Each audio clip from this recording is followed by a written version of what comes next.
Blue క్వెరాక్ syrup అలాగే దీంతో mocktail ఎలా చేయాలో అనేది ఈ వీడియోలో చూపించబోతున్నాను. హాయ్ అండి, నమస్తే. దీన్ని మనం బయట కొని తాగేదానికంటే కూడా తక్కువ ఖర్చుతో ఇంట్లోనే తయారు చేసుకోవచ్చు. ఇంకా ఆలస్యం చేయకుండా దీన్ని ఎలా తయారు చేయాలో చూసేద్దామా. ముందుగా ఒక కప్పు నిండా పంచదార తీసుకొని దీన్ని ఒక ప్యాన్లో కానీ కడాయిలో కానీ వేసుకొని ఆ పంచదార మునిగేంత వరకు నీళ్ళని పోసి ఇది మరుగుతున్నప్పుడే ఇందులో ఒక చిన్న దాల్చిన చెక్క ముక్క వేసుకోవాలి. ఇప్పుడు దీన్ని కలిపెట్టి కరగనివ్వాలి. ఇది కరుగుతున్నప్పుడే చాలా కొంచెంగా ఆరెంజ్ జస్ట్ని ఇందులో వేసుకోవాలి. ఇది మంచి వాసన ఇస్తుంది. ఆరెంజ్ జస్ట్ అంటే తెలియని వాళ్ళ కోసం చెప్తున్నాను. ఆరెంజ్ని తొక్క తీయకుండా తురుముకోవాలి.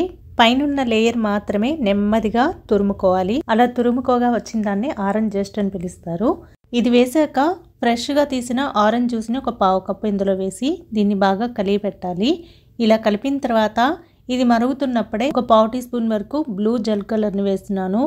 మీకు ఇది నచ్చకపోతే స్కిప్ చేసేయచ్చు. ఇలా రంగు వేసిన తర్వాత బాగా కలిపెట్టి కొంచెం సేపు మరిగిన తర్వాత ఇందులోకి అరచెక్క నిమ్మరసాన్ని ఈ విధంగా పిండేస్తున్నాను. ఇలా పిండడం వల్ల ఇది క్రిస్టలైజ్ అయిపోకుండా గట్టి పడిపోకుండా ఉంటుంది. ఇదే లిక్విడ్ ఫామ్లో దీన్ని మనం స్టోర్ చేసుకోవాలి. ఇప్పుడు దీన్ని కొద్దిసేపు మరిగించిన తర్వాత దీని కన్సిస్టెన్సీ చూపిస్తున్నాను చూడండి. ఈ కన్సిస్టెన్సీలో ఇది రావాలి. పాకం ముదిరిపోకుండా మధ్యస్థంగా ఉండాలి. ఈ కన్సిస్టెన్సీలోకి వచ్చిన తర్వాత స్టవ్ ఆఫ్ చేసి దీని విధంగా వడపోసుకోవాలి. పూర్తిగా చల్లారిన తర్వాత శుభ్రంగా కడిగి తుడిచి ఎండబెట్టిన గ్లాస్ జార్లో దీన్ని నిల్వ చేసుకుంటే మనం దీన్ని బయటే నెల రోజుల పాటు నిల్వ చేసుకోవచ్చు. ఇందులో మనం ఎలాంటి కెమికల్స్ కానీ అలాగే ప్రిజర్వేటివ్స్ కానీ వేయలేదు. అందువల్ల ఇది నెల రోజులు మాత్రమే బయట నిల్వ ఉంటుంది. అదే ఫ్రిడ్జ్లో పెడితే 6 నెలలు, ఫ్రీజర్లో పెడితే సంవత్సరం పాటైనా కూడా పాడైపోదు.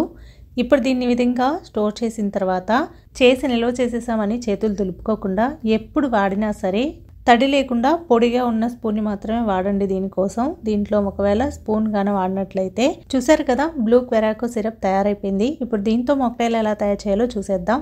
ఈ మాక్టైల్ పేరు వచ్చి బ్లూ లాగూన్ మాక్టైల్. దీన్ని తయారు చేయడానికి ఒక గ్లాసులో అరచెక్క నిమ్మకాయని 4 ముక్కలుగా కట్ చేసి వేసుకోవాలి. దీంతో పాటుగా పుదీనా రెమ్మలు కొన్ని, 1 టేబుల్ స్పూన్ పంచదార పొడి వేసి దీన్ని విధంగా స్మాష్ చేసుకోవాలి. ఇలా చేయడం వల్ల దీంట్లో ఉన్న ఫ్లేవర్స్ అంతా కూడా బయటకు వచ్చి మాక్టైల్లో కలిసి చాలా రుచినిస్తుంది. ఇప్పుడు ఇందులోకి కొన్ని ఐస్ క్యూబ్స్ వేసి అలాగే 2 టేబుల్ స్పూన్ల క్వెరాక్ సిరప్ వేసి గ్లాస్ మునిగేంత వరకు సోడాని నింపుకోవాలి. దాని తర్వాత స్పూన్తో దీన్ని కలియబెట్టి మీకు నచ్చిన విధంగా గార్నిషింగ్ చేసుకుని సర్వ్ చేసుకోవడమే.